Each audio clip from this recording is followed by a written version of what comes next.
Salutations, incarnations. Welcome back. This is Channel 7. I'm your host, Seven Shaman. Today, we are going to be exploring an incredibly fabulous concept. Well, we don't really ever explore non-fabulous concepts here, but today is a particularly fabulous one because considering the work that has gone before this video, which has been largely theoretical, conceptual, but remember, all engineering, all reality is, predating reality and engineering is a concept. So the concept is incredibly valuable in order to generate reality successfully. Today, however, the theme of this talk is life force. It's going to be very personal because life force, as we shall see in today's talk, by the end of it, we shall see how absolutely personal and how relevant this force is. In the prior explorations, we've looked at potentials and pathways, higher perspectives. Today's talk will center on the real, on the applicable. So I hope you've been tuned in and remain throughout this for a great dissertation on the force that shapes our lives. Good people, this is where the rubber hits the road, as they say. Life force is the engine of existence. I'll say that again. Life force is the engine of existence. Everything that we are, everything we feel, everything we think, everything we achieve is linked to this phenomenon. Everything. No life on Earth would be possible without life force. To life and consciousness, which is an extension of life, life force is what electricity is to computers. Literally. Let's look at that. A computer, which nowadays has near infinite applications, an incredible myriad of potentials that it can exercise, especially now considering robotics, AI, etc. Okay, massive myriad of potential that can be actualized. And all those potentials require one fundamental principle, the presence of energy. Without energy, you have a dead computer. Nothing happens. Yes? So with life force, as in with electricity to all devices, really, which is the lifeblood, the engine of all devices and all function, without life force, nothing is possible.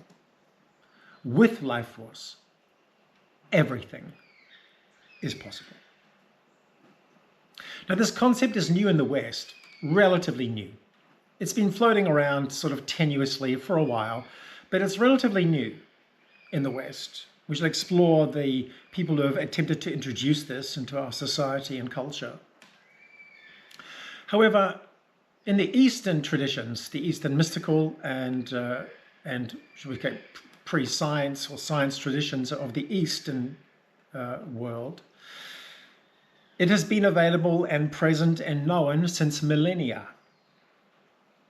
Yes, we're a bit behind in some things in the West, and this is not without design, as we shall see. It's not without purpose that we are behind in this particular aspect, because it is so relevant to life itself, something which we in the West unfortunately have very little concept of, very little.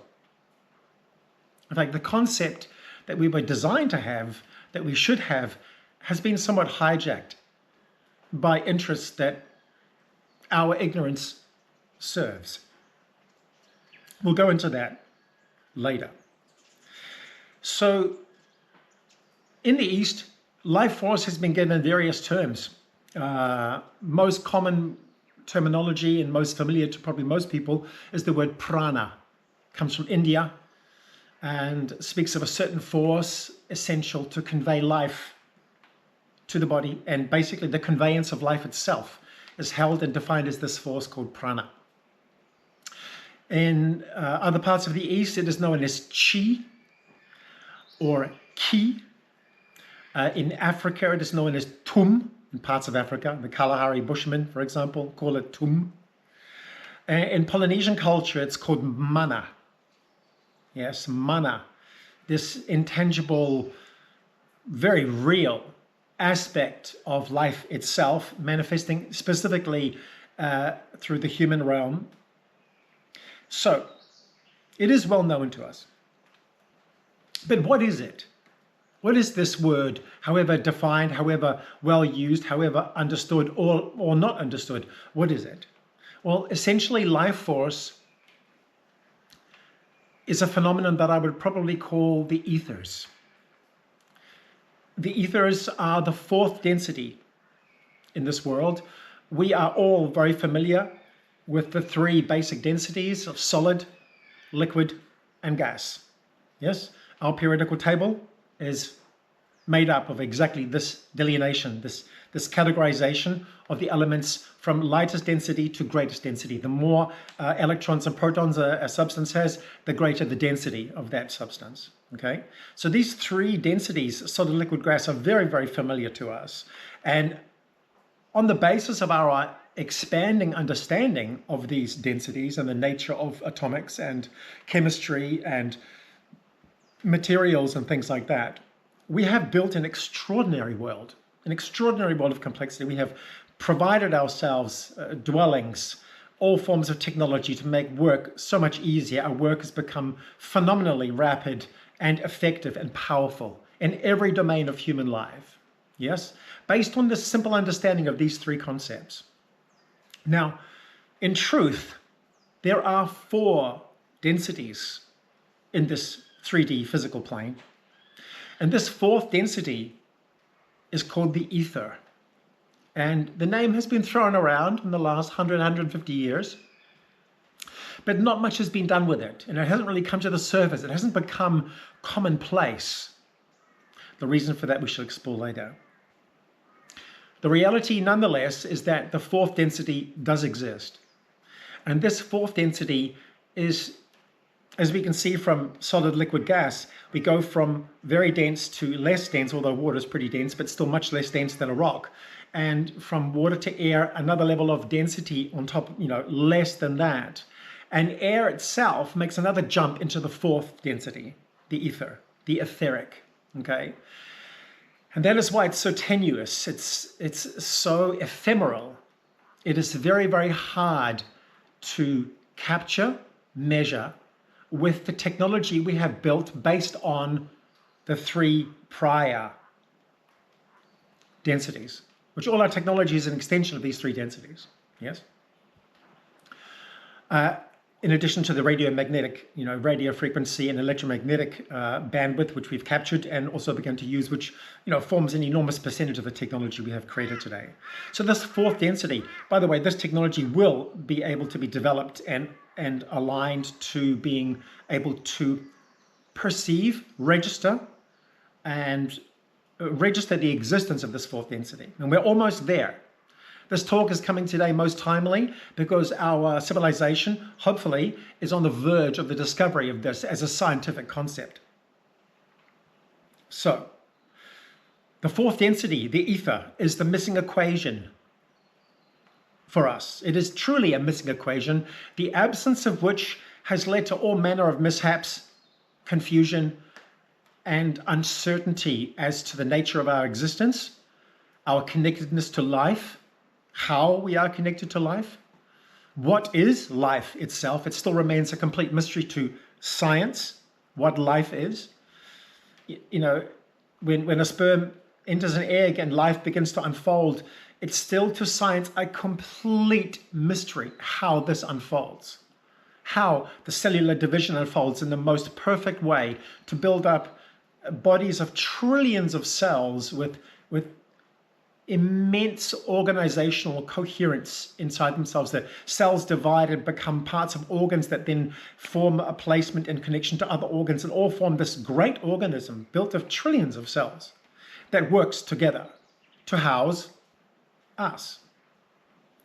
In truth, the fourth density is largely responsible for all of this. That is why it is so little understood by mainstream science. However, let's hope we'll get there soon. Today is another beginning, another launch, another introduction of this into the world so that we may begin to better understand the nature of this phenomenon and then begin to apply it and use it in our lives. As we shall see, it has very direct and very immediate application in our daily life, moment to moment. So stay tuned.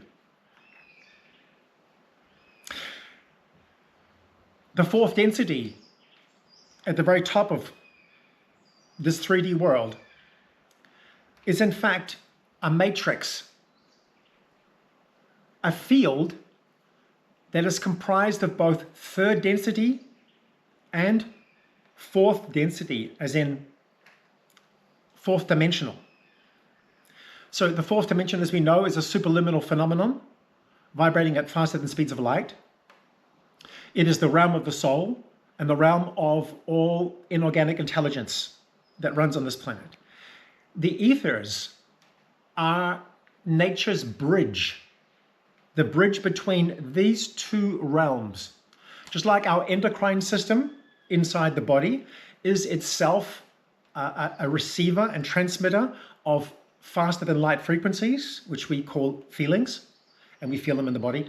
The ethers are a bridge between these two realms, the superluminal 4D and the dense 3D. And they partake a little bit in each. That's why they're so mysterious, and that's why they're so little understood. And yet, as we shall see, they are most essential to an understanding of life itself, our purpose here, consciousness, and everything. So, this matrix between the third and fourth dimensions, which is the etheric, which are the ethers, is there so that the astral, the fourth dimension, which holds energetic blueprints for all organic existence, for all materialized existence in the third dimension, every single materialized manifestation in the third dimension has an astral blueprint. So we say a plan, a pattern that is assembled in the fourth dimension that through the etheric patterns itself into the physical world and aligns atoms, molecules, forms and assembles, draws, builds in order to create the physical reflection of this blueprint in manifestation, in the third dimension, in physicality, so to speak. So, in order to understand the relevance of life force and what it actually is, I'd like to take a brief detour into architecture. So when somebody attempts to design a structure, so an architect designs a building, they first sit down and they draw it.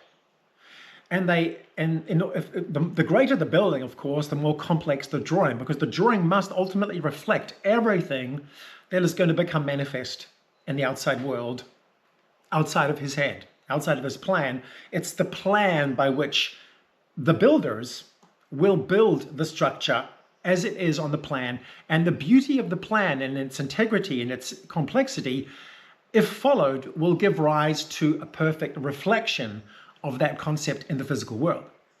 So the architect has a blueprint which he creates. So every structure in the world that is built generally has a blueprint, okay? Except for bamboo structures in Bali and the Asia, because they're just geniuses and they can fabricate nearly anything spontaneously out of very little, and it's quite phenomenal actually what they do with that. But aside from those rare forms of creativity, not requiring an immense amount of planning or complexity, because they're relatively simple, and simple things can be built without a lot of planning, as we can see.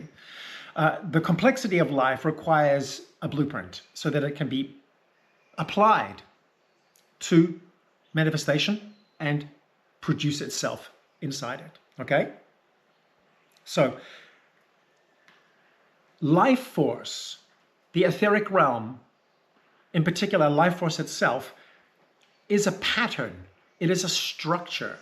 It is a structural pattern that exists in the superluminal, the basis of which, when effectively and precisely replicated, will produce the perfection of function in every organism, every sentient living organism, second kingdom, third kingdom, fourth kingdom, and above, all the kingdoms. The perfection of that organism is directly related to the etheric transition or translation of this blueprint into reality. Okay? It's really foundational for all life. It's the basis for all organic life. And it is also, the etheric is also the primary vehicle for what we call the Deva kingdom. These are things that, for very scientific people, belong only in fairy tales. And yet, for anyone with enough sight developed, understanding or appreciation for the nature or processes or the mystery which still remains undiscovered by science, the Deva kingdom or the nature spirit kingdom are the near infinite myriad intelligences, inorganic intelligences that are responsible for every single process that happens in cellular life. In fact, every single one. So the etheric structure, the life force itself, is both a field permeating all life, as well as physical life, as well as the primary vehicle, i.e. the most densest vehicle of the spirit or nature, the nature spirit or Deva kingdom, which is intimately connected with the building of this and the sustaining of this and the maintenance of this, okay? Now, life force comes in many forms. We will obviously know the most common ones, which are food, water, and air. So we've talked about the three densities. Here we are again, the same three densities, solid, liquid, and gas, are all means by which life force is captured and held in a particular form. All predation, all food, all feeding of life usually consumes other life in some form. In fact, all life must consume life in order to sustain itself. That is the basic rule of the animal kingdom and above, and probably in the plant kingdom too, although the plant kingdom is actually a little bit separate because the plant kingdom runs directly on its own particular source. However, from the animal kingdom above, all life must be sustained through predation, through absorbing life force that has been built by other life itself. Okay? And that is because no life generates life force itself. Everything receives life force, but no life forms actually generate it. But food, water, and air are the three mediums in which, aside from the ethers themselves, which are also everywhere, are the three main mediums that are used to store life force. Okay? Now, the denser the medium, the more life force it can store. So we have food, which is the densest medium, being solid. That can store a very great amount of life force. The liquid component, so let's call it water, being less dense, can also hold an immense amount of life force charge. Added to that, due to the malleability and solubility nature of water, it is able to enter into vortexual motion, where we discovered that vortexual motion is able to actually build and create etheric form fields inside water. So the effect of near infrared, and vortexual motion energies inside water produce very, very high coherency water, very high structured water, exceptionally high structure. And this is due to the influence of energizing principles that water is receptive to and can be, because it's so adaptive and so adaptable, it can take on the qualities of these forces. So water is very beautiful. It's why water is so essential to our life. Air is the least dense, of course, as we know. Air can hold a sort of a minimum charge. Air is replenished very, very quickly. So air can can be charged very quickly and yet is also depleted very quickly. Water holds charge longer, depletes longer. Food holds charge the longest and lasts the longest when consumed. That's why all things must eat something, for that eating assumes a reservoir that comes into the self, which is able to sustain the self until we run out, until we consume it. All right? And to illustrate the importance and the relativity, the relevance of prana, how it works in our system actually, I'm going to illustrate the forms of prana. So we've illustrated the three forms: food, water, and air. And prana itself, life force itself, is the fourth principle, pure life force itself. Okay. Now, we are all trying to absorb and consume and access life force. We do so through food, water, air. But there's also a means within us and within all life that actually can take up life force directly itself. A small quantity, however, we can take it on directly. Normally, we need an intermediary. That's why we have air, water, and food, because these intermediaries are necessary. As evolution proceeds, however, we will see that the ability to uptake this life force directly can be intentionally increased. Okay, this is, by the way, the source of breatharianism. Whether you believe it or not, there are human beings who have reached a state where they are no longer required to eat food, drink water. This is because, as a side note, they have been able to turn up the degree to which their own bodies process life force directly from the atmosphere. And so because they have enough through this pathway, they no longer require dense, the solid and liquid types of food. And so the digestive tract naturally becomes quiescent, shuts down, is no longer required for sustaining life. Up until that point, we require all three, otherwise we die. Okay, so to give it a classic example of the relevance of life force in its various forms, how essential it is to life, I'm going to go through and have a look at what happens when we go without. What happens when we do not have food? If we stop eating food, let's say the average person, let's just call it 5 weeks, no food, the human being will generally begin to degrade, and let's just call it could be 6 weeks, 7, let's just call it 5 weeks. So in 5 weeks without food, the human organism dies. The animal organism will die. Okay. For water, it is a much narrower window. We can do much longer without food than we can water. So water, we need to drink water, shall we say, after five weeks for food. Let's call it 5 days. It's certainly more, but let's call it 5 days. I mean, it doesn't matter which number it is. They all allocate to the same. Let's call it 8 weeks food, 8 days water, etc., etc. So after 8 days, if you don't have water, you die of thirst. Okay. Now we go to air. You need even more air than you do water, more regularly. That's why when you stop the uptake of air into your system, you've only got 5 minutes. Okay, I think brain death occurs between 4 and 6 minutes after the last breath is taken. Okay, so as we can see, we become more and more dependent. The more rarefied the prana, the life force becomes, the more dependent we are on it. We must breathe every few seconds. We must breathe continuously in order to receive the benefits of this force. And we must drink, but not as frequently in order to receive the benefits of this force. And we must eat, but also not as frequently as drinking or breathing in order to receive the benefits and the necessary input from that aspect. However, if we stop intaking life force itself as the fourth density of life force itself directly, if we stop doing that, the human organism dies immediately. So just picture that. 5 weeks, no food, you die. 5 days, no water, you die of thirst. 5 minutes, no air, you die of asphyxiation. If you remove prana, if you remove life force from the organism, immediately death follows, immediately. This is the immense relevance that life force has to us, to our functioning. Okay, and it has far more to do with foods, water, and air than we have previously considered. The connection to life force is intrinsical to life, because if you remove it, life ceases to exist immediately. Important to know. Very cool.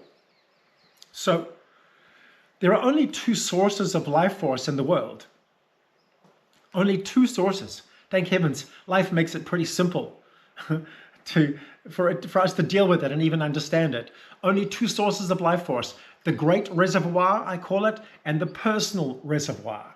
Okay, the great reservoir we shall go into. The personal reservoir is essentially, so the great reservoir is unlimited and it is constant. Unlimited, infinite, constant, never ending.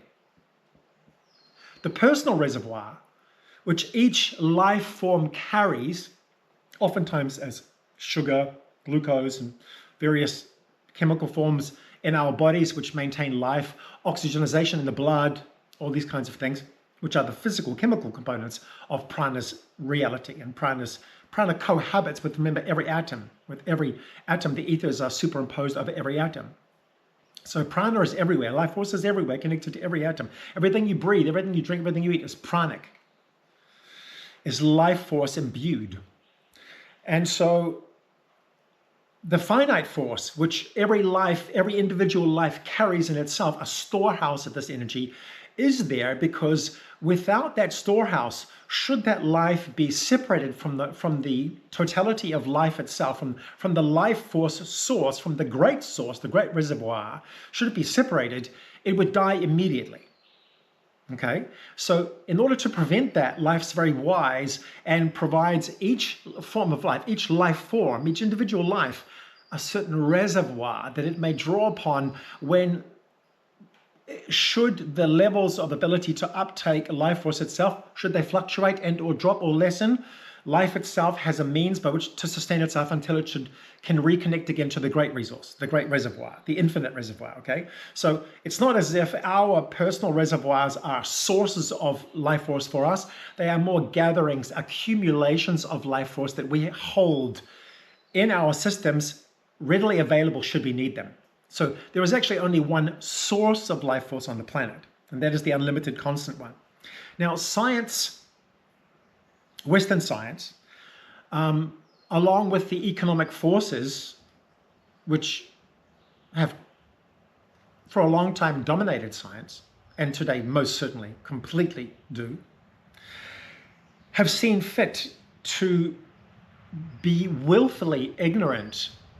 I would say willfully, but let's just say they have been ignorant of the existence of life force, of its relevance, of its meaning, of its impact, ever since it has emerged as a concept into the Western world, into Western society.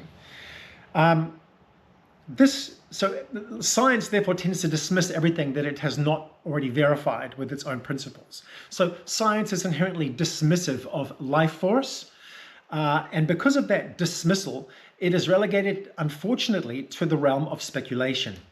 Okay, and the more we rely on current science, which is incredibly fallible, by the way, so it should be taken with a grain of salt, science and its discoveries, and we appreciate that, but ultimately it is certainly fallible and certainly limited, as all the discoveries and the assumptions and understandings of science in the past hundreds of years that have continuously been overthrown in favor of better ones shows us.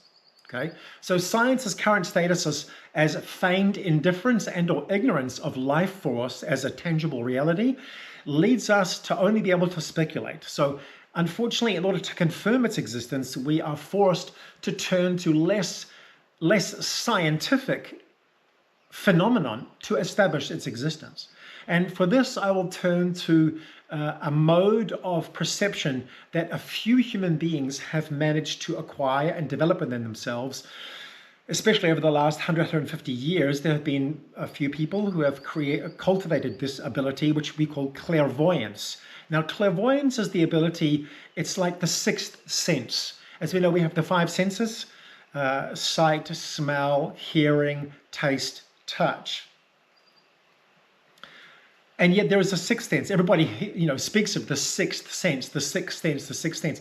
Well, the sixth sense is indeed connected to the pineal gland, by the way, or the pituitary gland in the brain.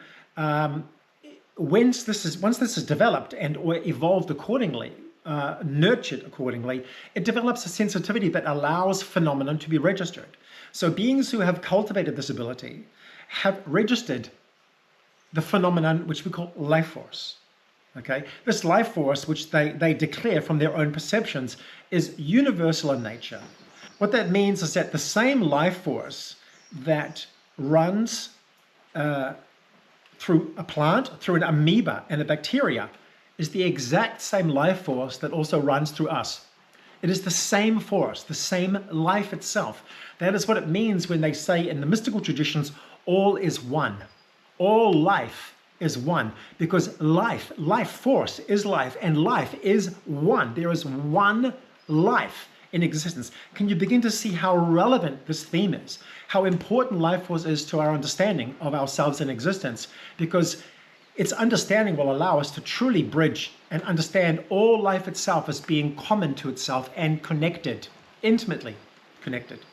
A wonderful thing. So in the West, so I'll go back to what was observed.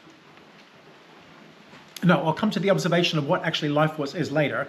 I will now go to the last Western proponent, the last Western being who attempted to develop, explore, and introduce the concept of life force into our Western world was a man called Wilhelm Reich. He was a German-born scientist who spent his life studying, believing, studying, and discovering the reality of life force itself. As a consequence of his research and inventions, because he produced technology that was based on this. He, for example, back in the 1920s or 30s, I think it was, he developed a light bulb. As soon as light bulbs began to be developed, and the ability to create a vacuum surrounded by glass and create something which air does not connect to, which is self-contained. As soon as the vacuum was created, the ability to do that as technology, he used that technology and was able to create a light bulb, a very special, very unique, I call it a light bulb because it did run on light, but the light that it ran on was actually life force. It didn't run on light. It ran on life force. So what this light bulb was meant to do, it had like two propellers or two aspects to it that spun. And one was white and one was black.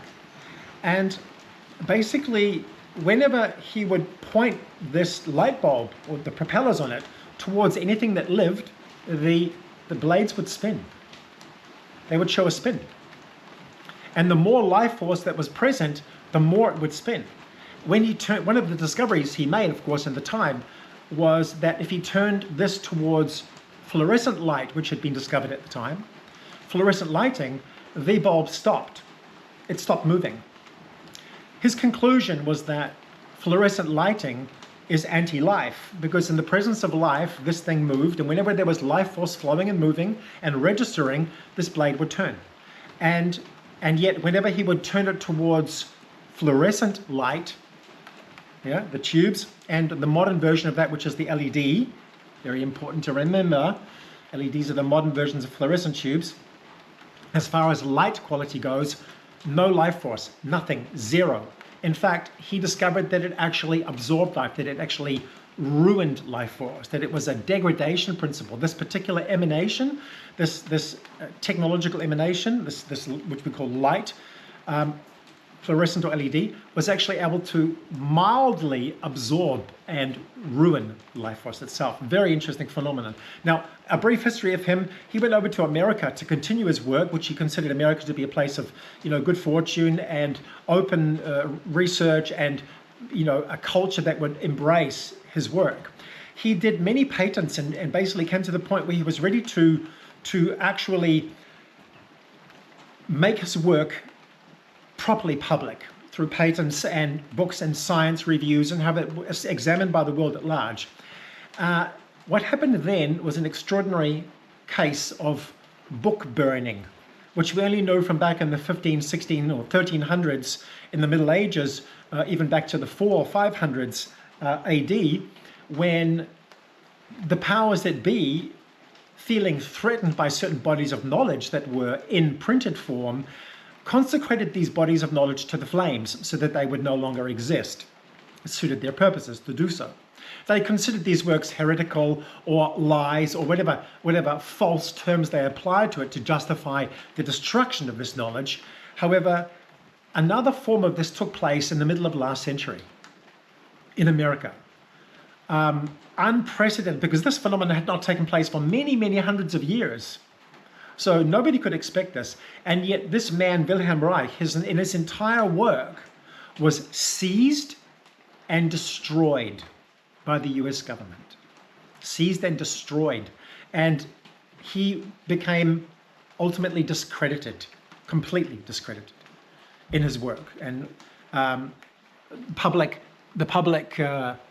portrayal of his work was that it was misleading and false. Okay? Now, the sabotaging of this work is a rabbit hole that we will explore in the future, because it opens up a really big rabbit hole, and if you want to go down it, it's going to lead to some very big places, and we don't have room for that in this particular talk, which is actually about life force itself. So coming back to life force, Wilhelm Reich attempted to produce it. It was shut down, much like the same forces that shut down Nikola Tesla. The very same identical forces that did not want an invention to be produced in the world that gave humanity an immense leg up in its understanding of what it is and how to navigate in this world successfully. Okay? Now, back to the clairvoyance. The clairvoyance observed. No, before we go to the clairvoyance, we must of course speak of the primary source. The primary source of all life force on this planet is but one. Can anybody begin to imagine what that is? What is the single source of all life on this planet? You say, well, that would be the sun. No, that is correct. That is correct. The sun, as far as science has gone, is a ball of gas burning at millions of degrees, whose energetic and electromagnetic radiations broadcast through billions of kilometers of empty space, hitting the atmosphere of the Earth, translating that energy into light and heat. This light and heat is the source, as we know, as science has accepted, is the source of all life. Yeah, plants grow exclusively on sunlight, most plants anyway. And animals feed off the plant kingdom, which store that as food, and animals, and every kingdom feeds off itself and off the kingdoms below, which have stored these storehouses, which have gathered these storehouses, all of which derive from one source, which is the sun. Okay? Now, I'd like to explore very briefly a meme here.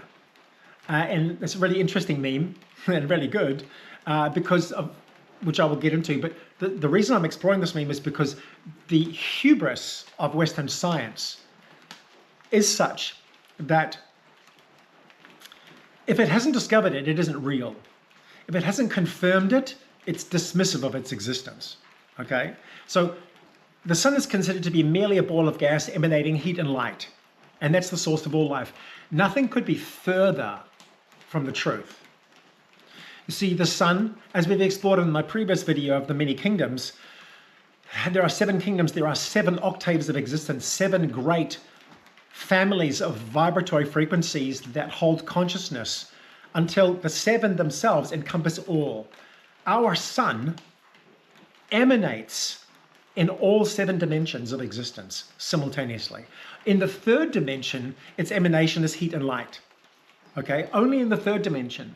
In the astral 4th kingdom, it emanates as well, a vast plethora of light, of superluminal light. It all comes out of the sun at the same time. So multi-dimensional broadcast from the sun means that the sun is actually godlike. It isn't just a ball of gas feeding us heat and light so we may sustain ourselves. It's actually the closest thing to divine we have in our solar system, as it emanates full spectrum, 7/7 of creation as a vibratory output through its output, 360 degrees in every direction as a sphere. Mighty.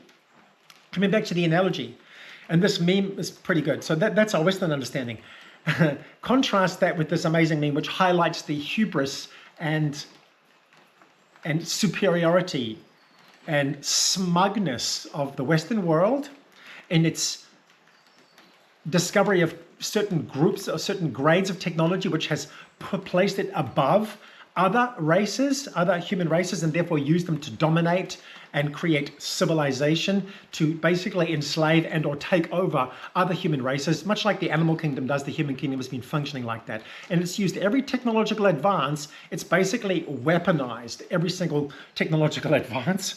Take gunpowder from China, for example, which was exclusively used for celebratory purposes. The West immediately weaponized that, and suddenly we have muskets and the first, range weapons that were not arrows. So this meme shows a picture, say 1492. The first boat from Spain arrives on the shores of South America. And these beings dressed in armor leave their ships and stand upon the land with that foot forward and that proud bearing of, what is this place? A new place that we shall now call our own. In the name of the Queen of Spain, we shall now claim this land. Okay? And a couple of Aztecs come out of the bush, come out of the forest, who are very curious at these strangers who have appeared in clothed in things they have never seen. At the beginning, they think that these beings are gods because they had their own traditions, mystery traditions. They have spoken of a people from the West, people from the East that have once sourced their civilization, gave them all the benefits, and they would one day return. And these were like the gods themselves. And so the Aztecs originally thought of these people as gods. So the Aztecs arrive, or the Mayans, whichever ones of those two, probably the Mayans at the time. The Mayans arrived on the beach and they immediately knelt before these beings. As you know, it's good to be humble and it's good to supplicate first before you know what's going on. So this meme showed them in a supplicating kneeling position. And above them, next to them, the commanding presence of the conquistador with his smugness, and the conquistador has a speech bubble above his head. And it says, look, you guys are still worshipping the sun. Okay, question mark, exclamation mark. What that means to infer is that, well, we've gone way beyond that primitive worship of, animistic principles. We have technology, we have science, and we have religion, Christianity. We have all the things that make us a true civilization closer to God. And we're going to bring you the light, people. And we stand with that. Pride and hubris. We stand before you, certain of our destiny. And the speech bubble above the Aztecs says simply this: dude, the sun is real. Okay? And that made me laugh. Dude, the sun is real. That meme shows everything about where we've come as a civilization, our acknowledgement of the source of life itself as the source of life, which we haven't, well, we have, but only at a physical level. And the ancient traditions, the more ancient mystical traditions, have indeed seen and understood the sun to be God itself.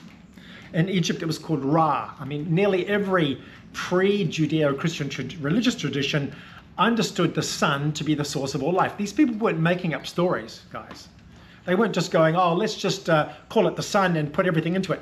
They actually had seers who developed higher faculties, who saw, who were able to glimpse the indescribable emanations from this field, from this center, from this sun, that they could not explain or describe. They just knew that it was incredibly real. And that's why they worshipped it and saw that all life comes from it. And we're going to come full circle here, because actually that is the truth. The truth is that in every dimension of existence, in all 7 kingdoms, in all 7 dimensions, the sun outputs everything that life requires and consciousness requires. It holds everything. So this is incredible. So the sun is the primary source. And the sun basically stores its energy in food, or in substances, in plants, which become food, in water, and in the air. And at the same time, now we come back to the clairvoyant investigation of the sun. The clairvoyants saw this. Under the influence of the sun's rays directly, it was observed that inside the air itself, from the center of every atom, so clairvoyant investigation, clairvoyancy is a kind of micro vision. It's a widely expanded ability to see into the microcosm and magnify it. So the clairvoyants saw that within every atom, under the influence of the sun's energy, welled up. It was a wellspring of force that just came out of the center, inexplicably, from nowhere, out of the center of every atom, welled up this field of silver light that suffused every atom under the influence. So every atom carried this charge as a result of the sun's impact. So the sun itself, when it strikes any atom on this earth, produces in that atom a wellspring of vital force. Okay? Beautiful. That's how life force enters this planet. That is the sole source of life force itself. So, food, liquids, and air are storage principles for this life force. The life force itself is present as the sun's vibration. So whenever the sun strikes anything, life force is produced around anything that's atomic, which is everything. There is no vacuum here. Everything which is struck by the sun produces this field. And we ourselves have this field around us. And I can get into that later, there are ways in which we ourselves can see, without any extraordinarily developed faculties, we can actually begin to see the nature of this field. In the early days, there was a Russian called Kirlian, I think, who developed a photography where he was able to actually take a leaf, photograph it, cut the leaf in half, photograph it again, and there was even though half the leaf was there was also the shape of the entire leaf as an energetic imprint on the photo. This was an attempt, I think it was gas plasma technology, to illustrate a subtle field that was present in everything organic. It was the first time this actually reached the level of science, and it spread like wildfire throughout the world. Kirlian photography. Many people have tried to knock it off and pretend that they're doing the same thing to no avail, and yet the truth is that this technology is real, and that it is one of the first scientific forays into that world to explore it. Okay? So life uses life force like a computer uses electricity. All right? Just like wood. Wood over time is a tree that under years and years of sunlight's exposure builds carbon into itself, structures carbon and assimilates it from the atmosphere. And when that tree is cut down or dies, that wood contains a lifetime of energy storage from the sun. We then place that wood into a fire, light it, and all that energy, a portion of that energy, is returned to us as heat. We can cook with it, and we can draw comfort from it and warm ourselves from it, right? So this is the tree is the intermediary. So it is with all life. All life is an intermediary of life force, okay? And life force is consumed by life. It's the energy, just like our computers use electricity ongoing. They have to be continuously fed, or a battery. As soon as that battery expires or the power switch off, the computer dies. So it's a constant consumption of this force that's required to sustain the technology. We are no different. Our technology is sustained second by second through the consumption of life force. Okay? Amazing. So, life does not generate life force, but only consumes it. All right? So, our bodies are storehouses of life force. Because, as we see, even though there is life force available immediately, there are times when we have little or less access to this life force source. Look at nighttime, for example. Okay, so what happens when the sun goes down. It's up for 12 hours or however many hours it is, depending on which season you're in. So during the daytime, the sun charges up everything. Okay, and everything is at its most vital during the day.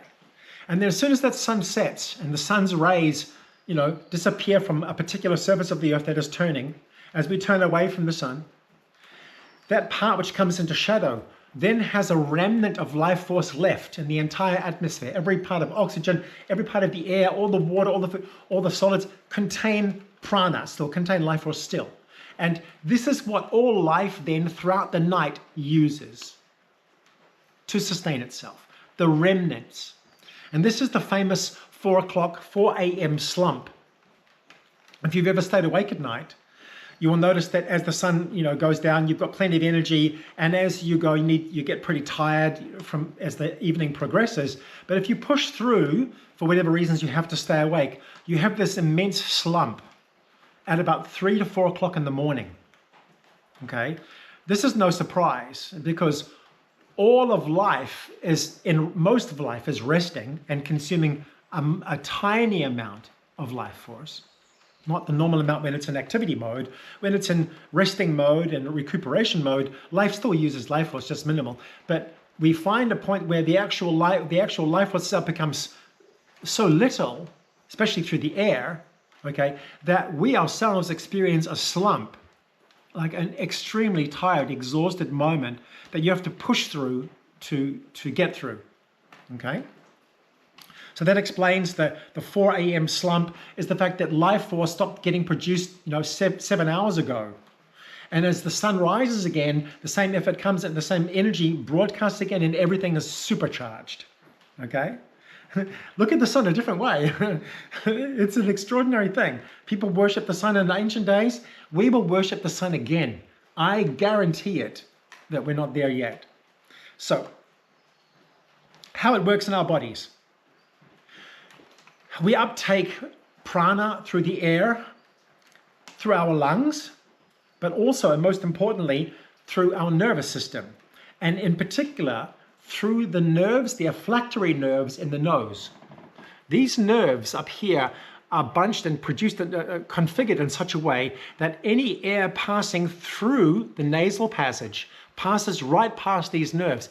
And the nerves themselves can extract prana. It's like a current that the nerves thrive on. They are like conduits and channels of this energy. So the lungs take in oxygen and the gases, the nerves take in the prana aspect of air and absorb it. That's why people who are training people spiritually to improve their energy levels say you must breathe in through the nose. Whether you breathe out through the mouth or through the nose is irrelevant, but it's ideal to breathe in through the nose. This is for the reason that the nose itself, the olfactory nerves absorb life force directly from the air there. Very cool. So remember to breathe through your nose, people. The other means by which life force is extracted is not so much through the digestive tract, although things as food in its molecular structure is broken down by the stomach acids. Every breakdown liberates life force. Every molecular structure has life force around it. And every time that's broken down, the life force itself in that structure is liberated.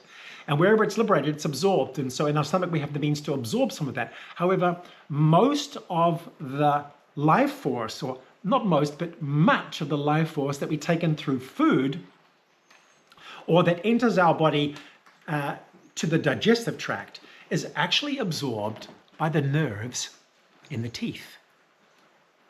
Yes, that's why there's an old folks, old wives' tale and old wisdom teachings from the past, from folk tradition, which say you should chew well. You should chew, 30 to 35 times each mouthful. You should chew. That's not just to masticate it to make digestion easier, which certainly it does, and that's benefit as well. But that increased chewing gives the nerves in the teeth as it is destroying the molecular structure, breaking them down, the life force becomes available and the nerves absorb it and carry it into our whole system. So we are actually being fed through the nose and through the teeth as much as we are being sustained through the lungs and through the digestive tract, okay? Very important, people, and very cool, right? Now, there is another organ in the body. As I've said, the life force exists in and of itself, independent of air, liquid, and gas, independent of air, water, and food. And that is the pranic energy itself that is everywhere, is able to be uptaken directly by an organ in the body called the spleen. It's in the solar plexus area. And it is the spleen, when you see with clairvoyant investigation, you will see anybody looking at any other body with clairvoyant eyes or clairvoyant vision will see the energy aura, the etheric aura, the life force aura of every person, which is around about a 3 to 6 centimeter thick aura of silver silver-like energy that surrounds the entire human construct. What that means is that that's the level that surrounds every single cell. Every single cell has an aura of life force around it. And because all these cells are gathered together, trillions and trillions of cells, they form a greater aura, which, to eyes which can see it, comprise around 3 to 5 centimeters. So every single person's hand has around it a life force field, of around a few centimeters. If you can, and there are ways in which it can be made visible. I'll get into that on another talk. But they can be made visible to the standard eye in particular grades of light. Okay, very cool. Everybody should want to know this, and there are ways which you can actually learn to study this and see your own life force fields. But for now, this is the way. So the spleen is the organ that actually takes in life force directly. So the people who see with these eyes see that. Not only does our body have this aura around this living force field, which is silver light, a sort of a silver fog, obscure silver field, like fog but light, and it's sort of, it clings to everything material. It doesn't go. It's wispy and wavy, okay, and yet it stays connected to the physical form itself because it's anchored into it, okay. So it is seen there that the spleen itself is like a place where there's like a vortex there in the solar plexus chakra, if you're interested in the chakra areas, where the life force itself enters the body directly. And the spleen is the organ that processes this. This is done involuntarily. It's just done naturally. So the whole thing, going back to Breatharianism, Breatharians have found a way to upscale the level at which the spleen uptakes pranic energy. And that uptake, if it is sufficient enough, means the digestive tract, which also is the only purpose of which is to actually extract life force and give it to you, is no longer required. And so it shuts down naturally. But that's the theme for another talk. Very interesting talk, that one. Incredibly interesting talk. Can't wait to do it with you. But for now, this. So now that this life force has entered us, now that we understand the means by which life force is absorbed, and life force enters our system and is held, what are the outcomes of that life force or its absence? What does it look like when we are full of life force, and what does it look like when we are absent that fullness? And this can be described very, very accurately, okay? It's a little bit like, I'm going to use the analogy of finance because everyone understands money and everyone's heard of a credit card, right? Everyone knows what a credit card is. Well, a credit card is a unique phenomenon that is a transaction system that exists in both surplus and deficit. Okay? Surplus is when you have credit, when you have your own money on the card and you spend it, and deficit when you don't have any of your own money, but somebody goes, hey, look, I'll extend you credit, which you can use as if it was yours, but you owe it to me plus a ton of interest. You sucker. Anyway, this principle allows us to visualize the nature of life force itself. So everyone needs a plus zero. Everyone needs energy all the time, remember? So when you have a surplus state, those are the only two states, by the way. The only two states in life force terms, in the body, in the mind and the heart, in us, in human beings, is surplus and deficit, okay? Now, as we shall see, these two states, surplus, having excess, translates into a particular phenomenon, and deficit translates directly into certain defined experiences. We shall now go into these. In the physical body, the state of surplus translates into strength, ableness. Its deficit translates into the experience of weakness. Surplus in the body is also a sense of lightness, that the body doesn't weigh very much. That is one of the hallmarks of life force in the body, is that it doesn't feel like it weighs very much. And then there are other times, when we're in deficit, where the body feels like it weighs a ton. You get out of bed some mornings, you're like, oh my goodness. It's like, oh, how does it weigh so? It just feels like it weighs 3 times what it normally does. And yet, if you look at children and the youth, the young who are in a constant surplus state, by the way, youth and age are two principles of surplus and deficit.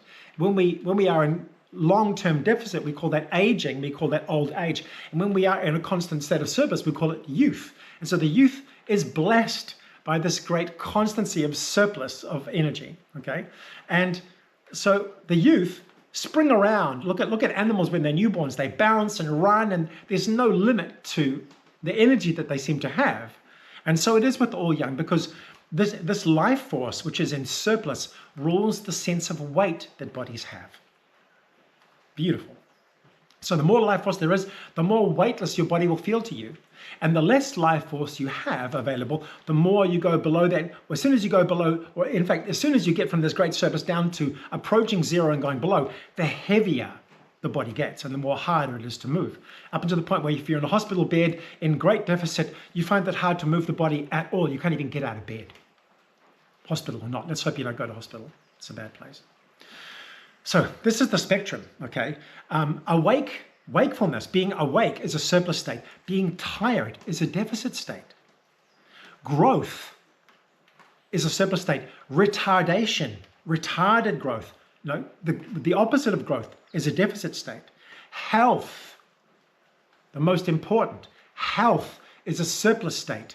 Sickness is a deficit state. And in fact, that will be another talk I will do along this theme, which is incredibly important, because health is nothing more than a constant surplus, and disease or sickness is nothing more than its absence. Okay, now that is a very important talk I will hold as a sequence, as a follow-up to this talk. So be sure to stay tuned for that, because it's so important to understand how health and sickness relate to life force. Intimately connected. One does not exist without the other, and one is the other, in fact. Okay. Integrity in the body is a physical surplus state. Toxicity in the body is a physical deficit state. Regeneration in the body is a physical surplus life force state. And its deficit state is degeneration. Okay? Basically, it comes down to the fact, if you have life force surplus, you're alive. And if you have life force deficit long enough, you're dead. You're alive or you're dead. Okay, that's where life force comes down to. Remember, if you stop the intake of life force immediately, you die immediately. With air, you've got 5 minutes. With liquids, you've got 5 days. With food, you've got 5 weeks. You stop the pranic intake immediately, you're dead. You're finished. Body's finished. You're no longer in it. It can't function anymore. Okay. Now, the body is a storehouse for physical energy, but it also is a storehouse for our emotional and mental energy. So it is the place in which all energy that we need is stored, not just for our physical function and activity for the body, getting up and running around and doing things with our bodies, but also for all the emotional life we have. This rich emotional life is also run on life force, nothing else. It runs only on life force. Our mental life, all the thoughts we have, thinking, all the things in the world of thought, all run on, you guessed it, life force. So we've explored how these surpluses and deficits manifest in the physical body. Let's explore how they manifest in the emotional life. What does a surplus state in the emotional life look like? Well, happiness is one of those. This ephemeral word that everyone's chasing and nobody can quite define. Well, here's another definition for you. Happiness is the byproduct of a surplus life force state in your being. It's what happens when you have surplus life force. It happens naturally. There doesn't need to be a reason at all. We keep thinking that happiness needs a reason. And oftentimes a reason does occur and we become happy for it. But actual happiness is not linked to any occurrence, any happening. Actual happiness, contentment, wells up within the self as a natural byproduct of a life force surplus. Contemplate that. The opposite. What is the deficit in the emotional life?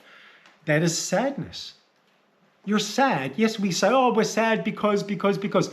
Actually, we're only sad. That experience of sadness is only possible in a deficit place. So as you can see, if we are the credit card, we are both in surplus as well as in deficit constantly. Our life is pretty much a constant state between below zero and above zero. We basically alternate. Our zero is our midpoint, and we go down to states of deficit and we go up to states of surplus. And these two states is pretty much the roller coaster of life. That's the roller coaster, people. That's the highs and that's the lows. It's life force deficit, life force surplus. Let's go on. Life force surplus in the emotional world is connectedness, a sense of belonging. That actually occurs when you have a life force surplus. You feel connected. The absence, the deficit of life force is a sense of separateness. That's like that life force contracts and limits and lessens, and your ability to feel life wider than your own is diminished. Okay? Love is a classic surplus state for the emotional world, and fear, its deficit counterpart. Love and fear, people. There's only two things, love and fear. How do we get love? How do we avoid fear? Here we go. This is the science in which we can understand how to generate. You can begin to see here the immense repercussions of this science. Once it is understood, they are immense. Because if you want love and you go, well, how do I get love? How do I do love? How do I be love? You only need to understand life force. And you only need to understand how to generate a surplus and maintain it. And you will be love, and you will be in love, and you will remain there.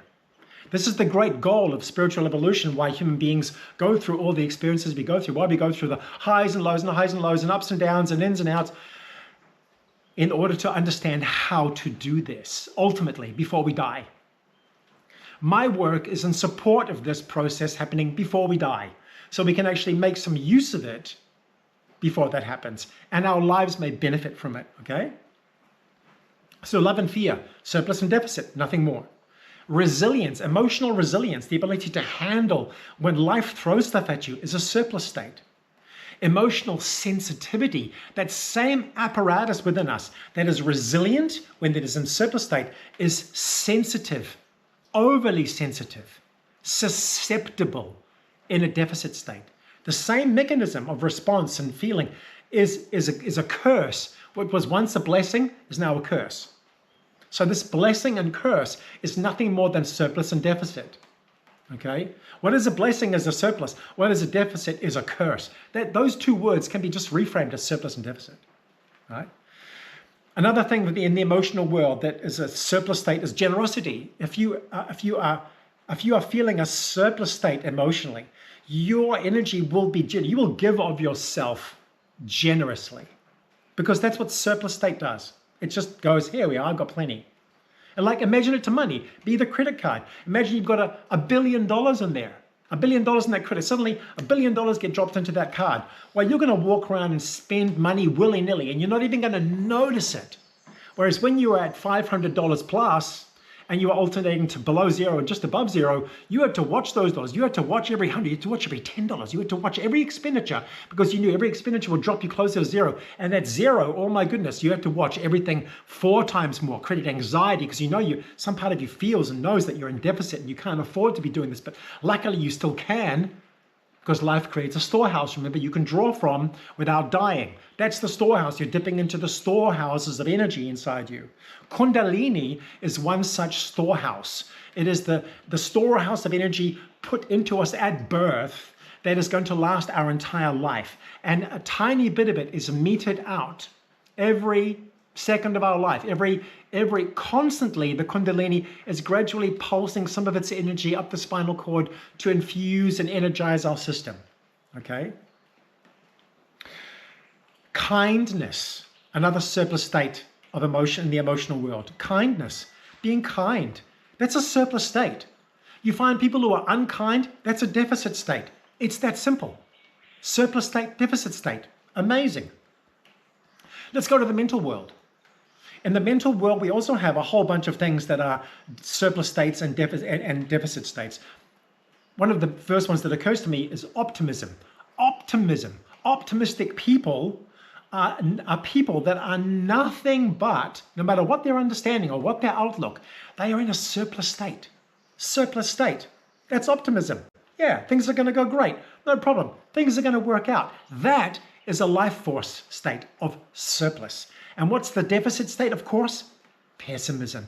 Ah, man, That's just rubbish. No, I don't want, that's bad. Oh my God. Oh heavens. Oh, I'm afflicted. Pessimism is a deficit state. Depression is a deficit state. Okay? Another surplus state in the mind sphere and the mental sphere is wanting. You have surplus, you want. Yeah, I want this, I want that.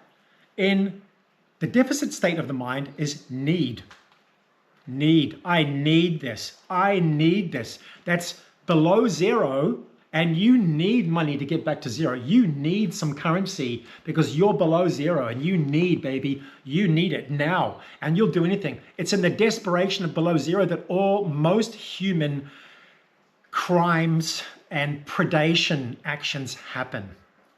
Okay? Because the need to get self to zero or above dominates.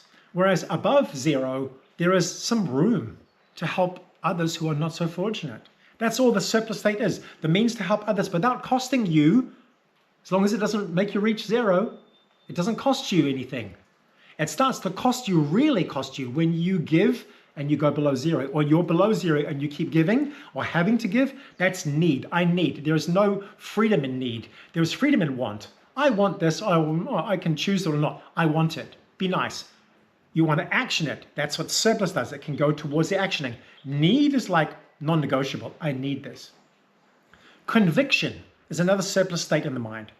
Anxiety, its absence. The deficit of life force energy in the mind leads to anxiety. Confusion. Clarity is another one. Clarity is a surplus state of the mind. The mind is clear. That's what clarity is. In that surplus state, the mind is clear. In the deficit state, it is confused. It's murky. It can't see clearly. That's a deficit state. Nothing more than a deficit state. So next time you're confused, just remember this. You're not just confused. You're in a mentally deficit life force state. Okay? I'm saying these things because for each of these things, there is a remedy, and the remedy is always the same. You see, this is the magic of this teaching. There is always the same remedy for a myriad of problems. And every single surplus state is something we inherently desire, and every single deficit is something we desperately want to escape. And what is in common with all of these things is life force. Okay?